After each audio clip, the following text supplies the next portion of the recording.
Hello, everyone, and welcome back to another episode of the Parenting Reframe podcast. I am so excited today to have my guest on. Her name is Robin Hilmantel, and I am going to kind of pass it over to her. But before we even allow Robin to introduce herself, I want to talk to you a little bit about what today's episode is going to focus on. We are talking about gaps in postpartum care, along with some of the crises that we're seeing right now with childcare, limited childcare, not enough good quality childcare, and how at the end of the day, despite a model of 50-50 parenting, mothers are still bearing the brunt of this. So before I go any further, there's an incredible app called Baby Center, and Robin's going to explain a little bit more about it. But this is a great resource for parents regarding pregnancy, baby concerns, and some of those early childhood needs, a lot of what I talk about on this podcast. So I knew I wanted to have Robin on. So before I gush and keep going, Robin, why don't you introduce yourself to the audience and tell us a little bit more about who you are and what you do? Sure. Yeah, I'm so excited to be here today. Thank you for having me. As you said, I'm Robin Hilmantel at Baby Center. I'm one of the members of the content team there. So we're the app that everyone knows as, oh, your baby's the size of a blueberry this week. You download it when you're pregnant. It gives you those updates. It tells you, like, oh, you're experiencing morning sickness, totally normal. That's going to go away in a few weeks.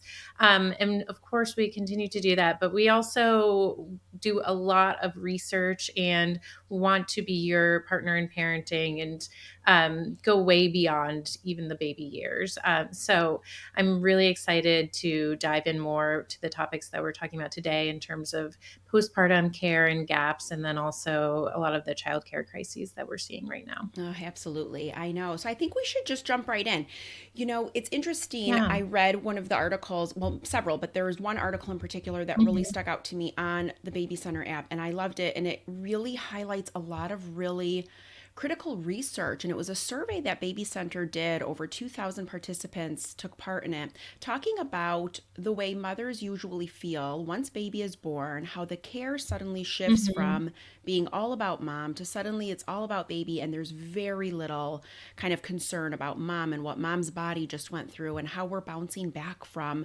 I mean, even the term bouncing back implies a quick recovery, doesn't it? Like the implication Mhm. with it. Yeah. So let's kind of start there and unpack a little bit of what prompted you guys to do the survey, and what were some of those staggering findings that you came across.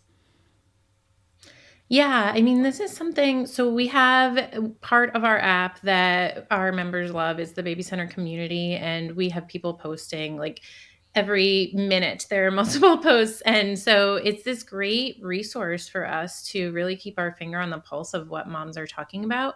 Um, I maybe should have mentioned in my intro. I also have 3 kids Mm. myself. I have 3 boys, a 5-year-old, a 3-year-old, and a 9-month-old. So I have my own experience, but there's just a lot of power in seeing through our community of millions of members what people are posting about and the topics that come up again and again. And so we had seen this sentiment definitely of like people being surprised by a lot of the common postpartum symptoms and the severity of them, just feeling like completely unprepared. Also feeling like when it comes to friends and family members, the kind of support that you get is people coming by and saying like, oh, I can hold the baby for you, like, I brought this present for the baby. And of course everyone's excited about the baby. We're moms, we're the most excited about the Right. baby. But at the same time, no matter how you gave birth, your body just went through a pretty traumatic experience, and you need recovery time. And so that was something that we had seen pop up again and again in this anecdotal way. And then we talked to our research team and really wanted to dive deeper into like, okay, what does this look like though? How are moms feeling in terms of like how prepared they feel to take care of their baby and how prepared they feel to take care of themselves? And what we found is basically like no matter how you slice it, if you look at how moms feel in the hospital right after they give birth, how they feel in those weeks after they've come home. If we're talking about their healthcare teams or if we're talking about their friends and family, just always the message that moms are getting is like the baby is the priority Mm-hmm. here. And that really bore out in the statistics. We saw it was about 65% of moms say they leave the hospital feeling prepared to take care of their newborns, but it's only 47% say they feel prepared to take care of themselves. So we wanted to just write about this and raise awareness to hopefully, affect change and get people talking about this more, and at least until the healthcare system catches up to where it ideally would be, and the policies, just let moms know like this is a thing, unfortunately, to kind of be mindful of and know is coming. Absolutely. I know there was somebody had shared their story in the article that I read, and it was so interesting because I think what she described and what you guys reported on was likely what so many mothers are describing. And again, to your point, we're not saying that care doesn't need to be given to the baby, and it isn't about like who is the Hmm. priority. It's that why can't it be that both are the priority in that moment? And she Yes. describes how initially she came home, and we all can, I think I could have, I related to this quite a bit. I'm also a mom of two, and you're Hmm. excited, and the baby, and there's a lot of kind of adrenaline, and there's all this excitement around, and energy kind of surrounding this new phase. And then it isn't really until about week 4 or 5 that you start to go, okay, I'm really exhausted, and my whole body still hurts, Hmm. and actually I'm in a lot of pain, and I'm not sleeping at all. And so you start to have all these extra feelings, and this mother reports kind of reaching out to her doctor. And I wanted to Hmm. kind of pick your brain a little bit about this, because I think what the response she got from her doctor is probably the same response many mothers get, which was, oh, here's a Hmm. script for a psychological evaluation. Or there is this implied notion that if you voice your concerns, or if you say it out loud, you're almost made to feel like, quote Hmm. unquote, something is wrong with you that needs further Hmm. evaluation. Where in actuality, this mother was able to really find solace and peace in a community of other women who were going through the same thing. She didn't Hmm. necessarily need a psychological evaluation. And even if she did, certainly that is absolutely okay. But the kind of all or nothing approach that we sometimes take to postpartum Hmm. care can feel so frustrating. So, what are your thoughts Yeah. on that? And what has the research sort of indicated? Is that getting better? Or do you find that most mothers are sort of given that same prescriptive, like, oh, call a psychologist?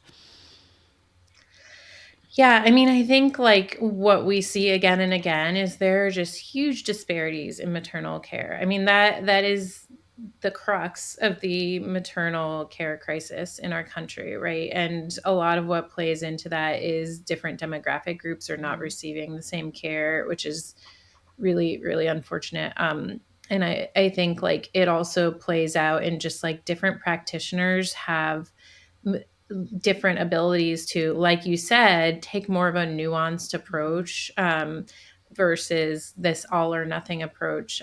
So I think, unfortunately, it is all too common that we still have a lot of healthcare providers who, when a concern comes to them that's kind of outside of their wheelhouse, what we see is they're kind of like punting you to another specialist, right? Who I think I can't speak for doctors. I'm not a healthcare professional myself. I'm an editor, but the impression we get is that it's well intentioned, right? Because practitioners are in their eyes trying to get you to a person who can help.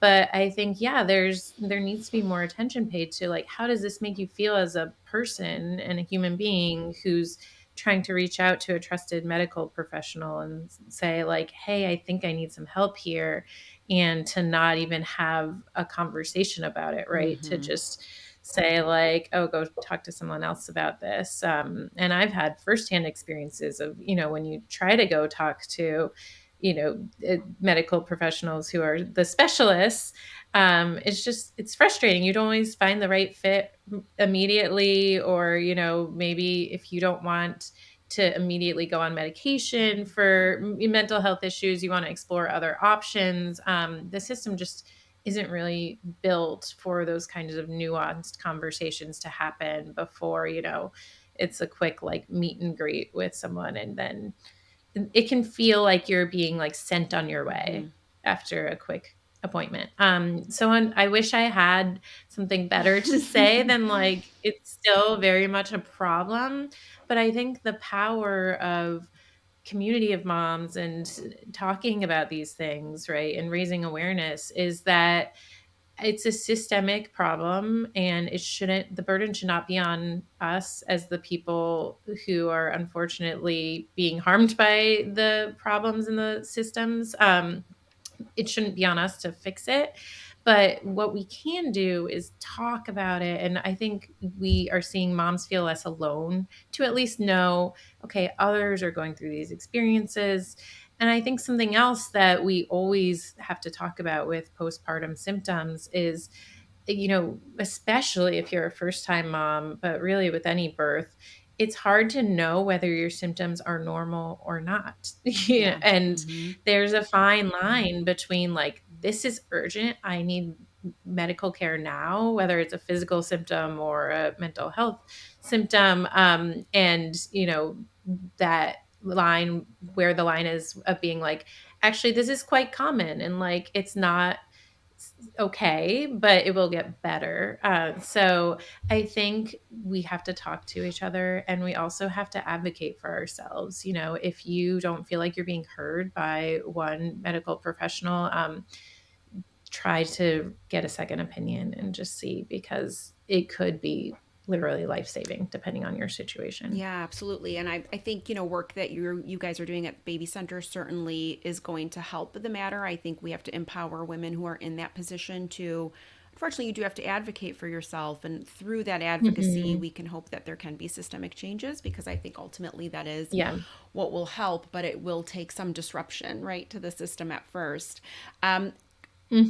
it's interesting because, as I was reading about that one mother's story that I was describing earlier, I sort of think to Hmm. myself that a lot of women probably, and I know myself when I had first had my children and I was in that postpartum state, there is almost this feeling that you can't really complain, or this sense, and I'll put Hmm. complain in air quotes, like this sense that you're Yeah. really just, that's just how it is, and every other woman did it, and and there's this sort Hmm. of expectation that you should just grin and get through it, and not like grin and bear it, and not really have anything to say. So I think, Right. one, to your point, is like, what is normal and what isn't normal.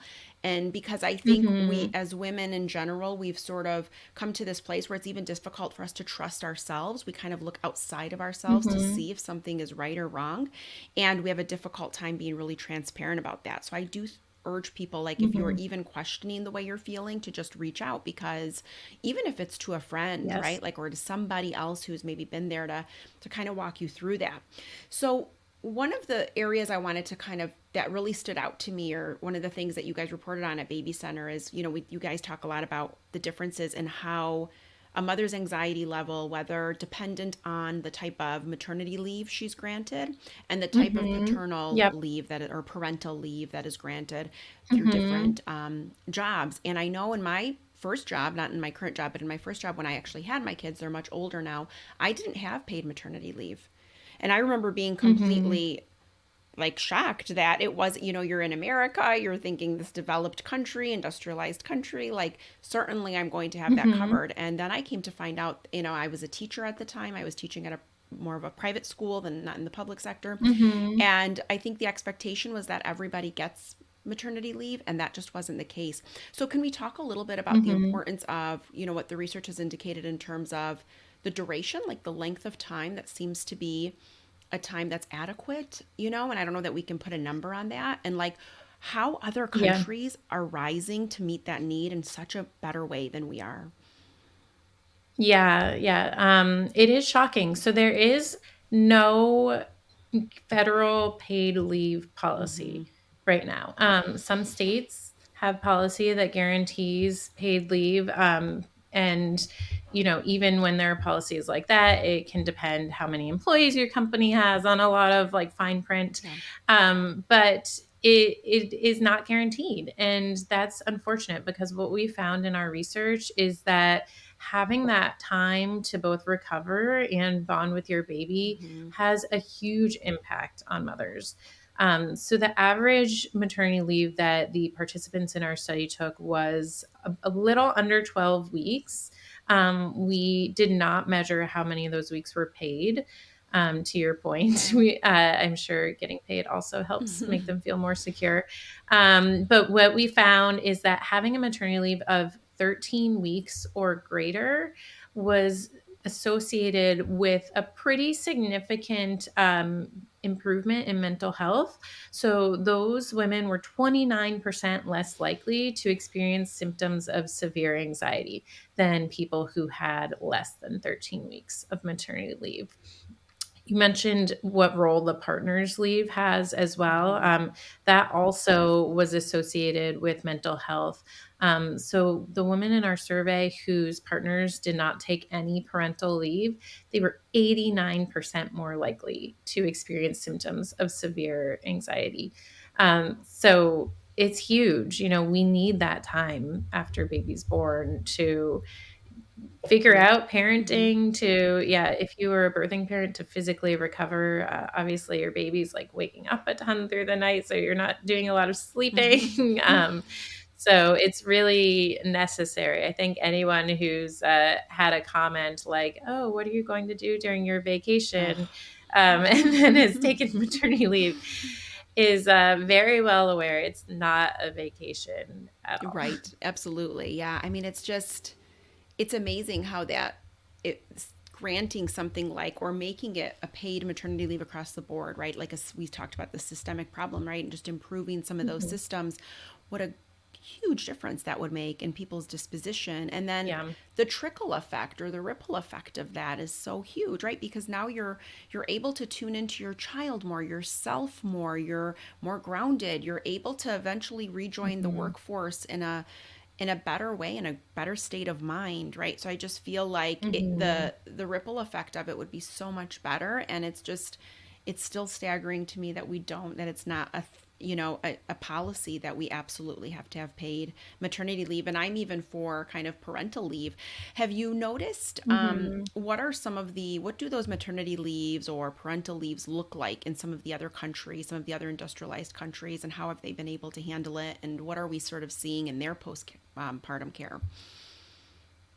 Yeah, I mean, we've seen it's not uncommon for other countries to have 6 months or a year Hmm. of parental leave. So, you think about a lot of moms in the US only take 2 weeks after their baby is born. Yeah. At 2 weeks, you are still bleeding. Hmm. Exactly. Hmm. It's just, you're not physically recovered, not even close. To think about going back to work then, as opposed to having 6 months to a year to really physically heal, mentally get to a better place, emotionally bond with your baby. Hmm. It's just a totally different reality of parenting. And it does make you wonder, yeah, like, why can't we do it if these other countries are able to? Absolutely. Absolutely. So, what are some things that we can do in terms of just advocating for ourselves, for changes? What are some things women can think Mhm. about? Like, I know when, for me, I mean, like I said, I had my kids and I worked somewhere where there wasn't paid maternity leave. And I sort of Mhm. coach my daughter now. She's obviously not even close to that time, but she's almost 18. And I keep telling her, as you get older, these are things you're going to have to advocate for. And you're going to want to look for in places that you work for. Is that, what does that look like? Yeah. What does the care look like there? And so, what are some things we can do Mhm. collectively? Yeah, I wish that there were just great policies in place and we didn't have to do these things. But I think you hit the nail on the head. To the extent you can, when you're job searching, kind of, ask about the full benefits package. And a lot of women are a little nervous to ask specifically about the maternity leave policies because discrimination is a thing, Hmm. right, against candidates who are either currently pregnant or who a hiring manager might think is going to become pregnant. But I think asking just about more detail on the complete benefits package hopefully should get you some information about what the parental leave policies look like.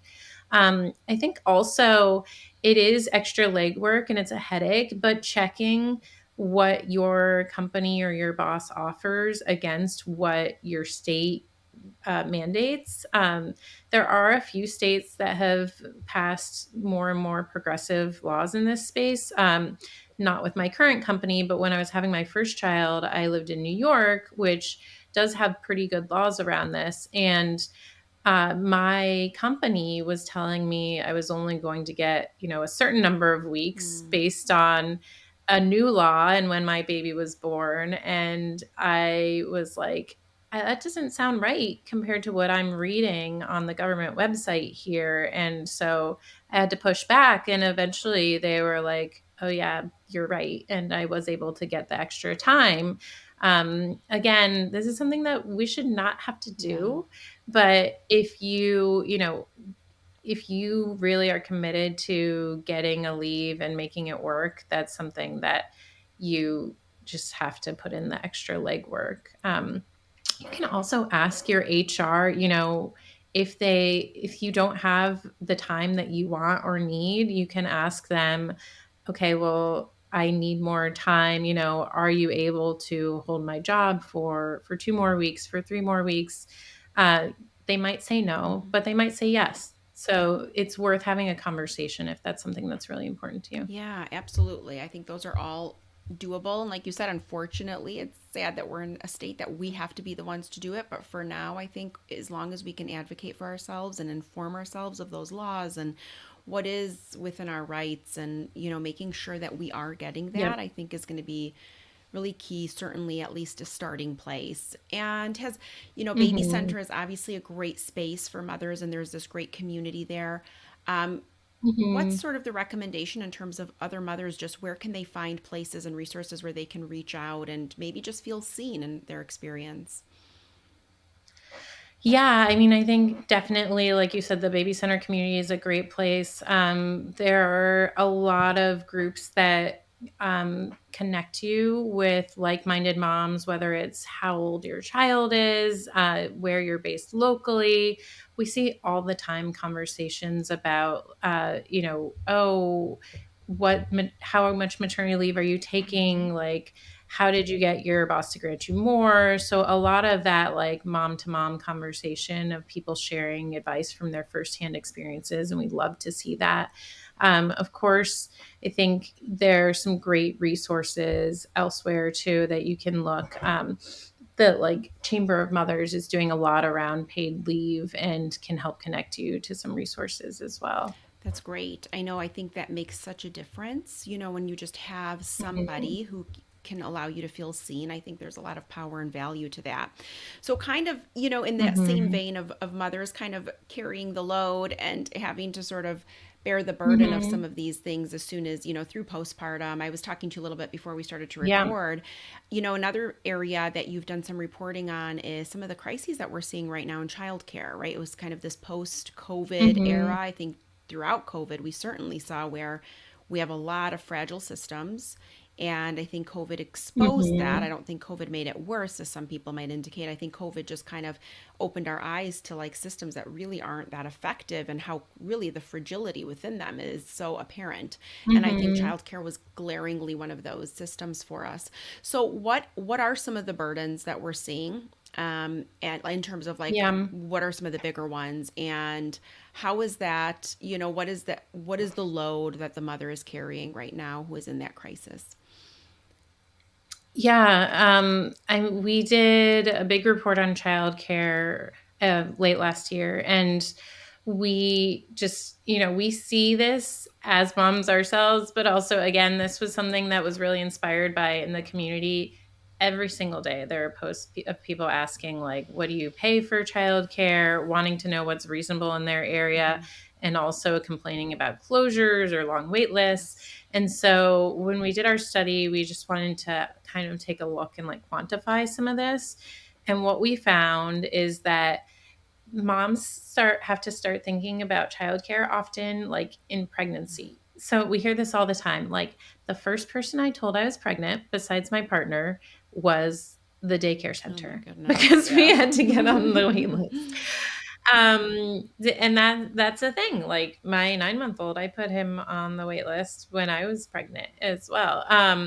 So and then, after you have the baby, then you're on these wait lists. Most moms who we spoke to were on more than one wait list too, Mhm. to just like hoping they would get a spot somewhere. Right. And then when they got a spot, we got a lot of reports of just like you said, the fragility really like disrupting childcare. So, you know, one start date offered, then Yes. that Mm-hmm. shifted. Once they're enrolled, regular closures because of staff shortages, Yeah. all sorts of reasons. Some places have systems where you have to like basically first come first serve every day. Mm. So you don't know if your kid's gonna have childcare that So day, hard. you Yeah. just Mm-hmm. like show up and hope you're earlier than your peers, which how I horrible. know. Um and then of course the price, Yeah. like the price that people are paying for childcare is just skyrocketing year after year. And this is all coinciding with what has been referred to as the childcare cliff. Mm-hmm. So basically, the federal government was providing some stabilization funds to childcare centers during COVID. Almost all childcare centers were taking advantage of these, and they're built into their business model, right, of how they're able to get employees and make it work. And then when you take those funds away, which is what happened in September of last year, then it becomes unsustainable. Either you had to hike up tuition, you have Mm-hmm. to cut the pay that these already like poorly paid teachers are getting, Yes. or you just have to close, which is what a lot of child care center directors were saying. Like, we don't see a path forward other than closing. So I think, like, circling back to something you were touching on, there's a lot of logistical nightmares baked Yes. into this. Mm-hmm. And another thing we saw in our survey is that more often than not, it's the mom Yeah. who's taking the mental burden of solving these logistical nightmares. If the daycare is closed unexpectedly, if your kid has a fever and they have to stay home, which is usually the policy almost always at daycares, Mm-hmm. more often than not, it's the mom who's then taking on childcare duty that day. And it's the other interesting thing we found in our survey is it's impacting moms' abilities to advance in their career, to Yeah. take on projects that they're excited about.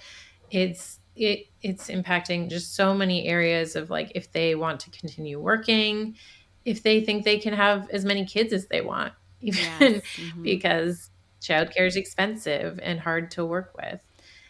So it's a problem. And I think it's something that we see other countries, again, handling differently, where government is taking a more active role in saying, like, this is a fundamental need. So we're going to invest government funds to make it accessible and affordable to everyone. Absolutely. I know it is frustrating when you can see other countries doing it in a way where government is funding it. And honestly, it's the foundation of so many things. I mean, my bachelor's is in early childhood, and then I went on and got my master's in Hmm. speech and language pathology, but I've always worked with children and younger children. And it's amazing to me, there's so much lip service, I feel like, around this idea of, like, the investing resources in education. And I think that probably is there, but it's probably there in more of an academic way, like not necessarily in a Hmm. sustainable way. That are some of the things that these families need. It's not serving the needs of what families really need, and they should just be able to have access on it. And from an economic standpoint, it makes, I mean, there are huge strides in economies when you can increase that workforce, or if, like you said, this mother could take Hmm. on different projects because she knows she has consistent childcare that's reliable and high Right. quality. Like, that's a whole other area of, Hmm. whether or not they're even offered, high quality childcare. So it's, Hmm. I was talking to a friend, and she was saying that this was during a little bit more sort of in the middle of the pandemic, and in the, like you mentioned, there were a lot Hmm. of closures, and there were a lot of, like, okay, there was an exposure in this classroom, so that whole classroom has to shut down for 2 weeks and quarantine, and Yep. things of that nature. And it was almost to the, like, she's like, I don't know how I'm gonna be able to keep working. Like, I can't, Yep. it's impossible. And she said her husband and her have had multiple conversations around, okay, who's going to leave their job, and 9 out of 10 times it winds up being the mother, right? So Yeah. is there anything, again, we can do to help, or is it just to continue to advocate, to inform ourselves, to read the work that you guys are putting out there so that we kind of know? I mean, I always say, like, voting is critical, but we also vote with our dollars, right? So what are some things that we can do to Yeah. really advocate for ourselves and collectively for all women who are in this boat. Yeah, I mean, I think definitely voting for candidates who support these issues is a great start. Educating yourself. I mean, the types of content that we try to do also on Baby Center are really looking at this as like, okay, like what can you do? Like, what are the things affecting you? So we have, advice on like how to find affordable childcare. We can't, make a new center pop up in your neighborhood Yeah. that doesn't have a wait list and is a reasonable price. But just like knowing the landscape and what we see happening, these are the kinds of areas where we try to provide, advice on like how do you choose between like a nanny or daycare or a family run childcare center. Just kind of educating people on, you got into like is it high quality care too? There's a lot that I think first time parents especially don't realize around like licensure for childcare centers and what does it mean if a center's a 5-star Hmm. facility versus 3-star and and I will say like one's not necessarily better than the other, Right. but there's a lot you can learn. Something I also like to tell people, I live in North Carolina, and here at least, the if a childcare facility is affiliated with a church, they aren't subject to the same licensing Mm. requirements. So these are the kinds of things that we try to just make sure at least parents are armed with the information Hmm. so that they can know, even something as like now that you and I have gone through it might seem pretty basic. Like if you want to your child in a daycare center, you do kind of have to get on a wait list as early as possible. A lot of parents don't realize Yeah. that. So we try to educate parents to let them know and arm them with these resources. I think something else you can do is keep in mind that all of these facilities are run by humans as well. So they don't always have flexibility in their policies, but you can always ask, do you have scholarship programs?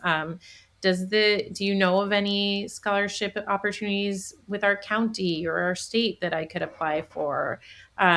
Just having the person on the ground connect you to opportunities or resources, or if it's flexibility in your schedule that you need, Hmm. asking if there's any way you could do kind of like a hybrid of like, well, sometimes I'll need full days, sometimes I'll need partial days. Like that's not in your published options, but is that something you could work with me on?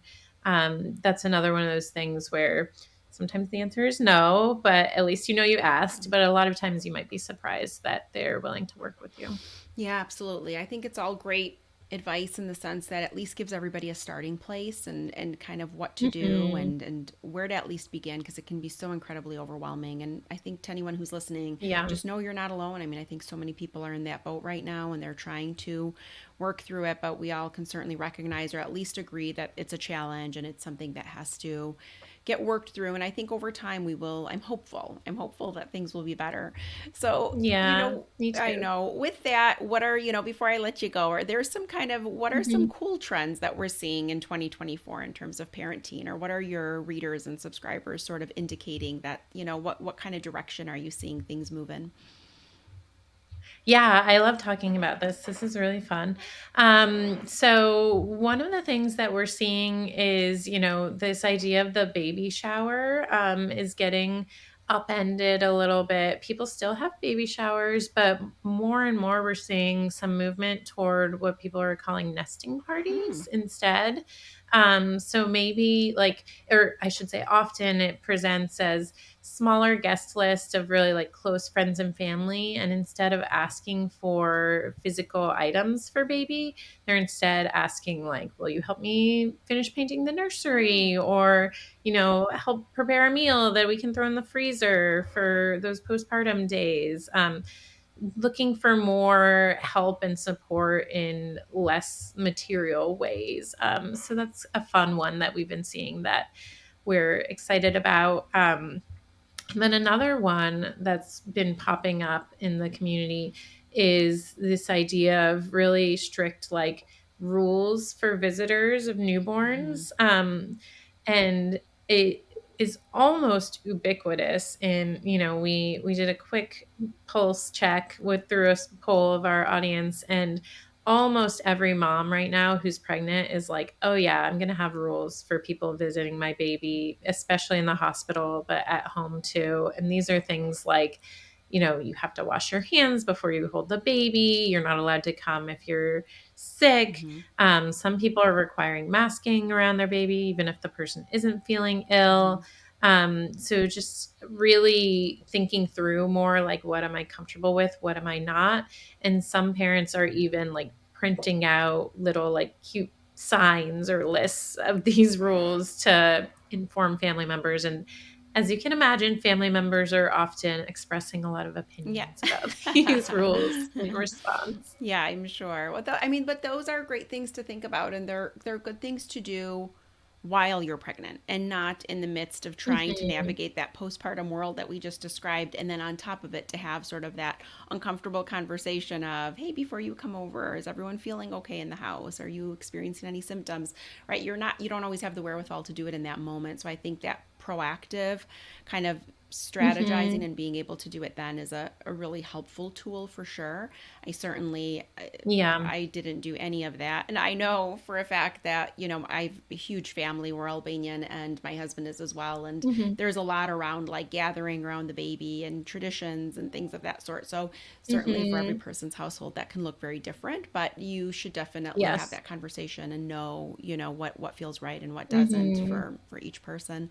Well, Robin, thank you so much Yeah. for the work you guys do at Baby Center and the way you help so many mothers and so many parents through so many different challenges just to feel less alone and to really provide them with such important research and important information. And what I love about it the most is you guys really take your research straight from your readers and people who you are talking to in the community. And we really know that that's what really matters. Those are the voices that we really need to hold up and listen to. So thank you guys for the work you do. And where can people find you and where can they connect with Baby Center? Yeah, so the app you can find in the App Store. We're on iOS and also Google as well. So you can find it there. And then we're also on the web at babycenter.com if you would prefer that experience. Perfect. Okay, well, Robin, thank you so much for your time in this conversation. I know it's been helpful to me to hear so much of the things you've shared today, and I know listeners will find a lot of value in it as well. Thank you, everyone, for listening. Thank you so much for having me. I really appreciate it.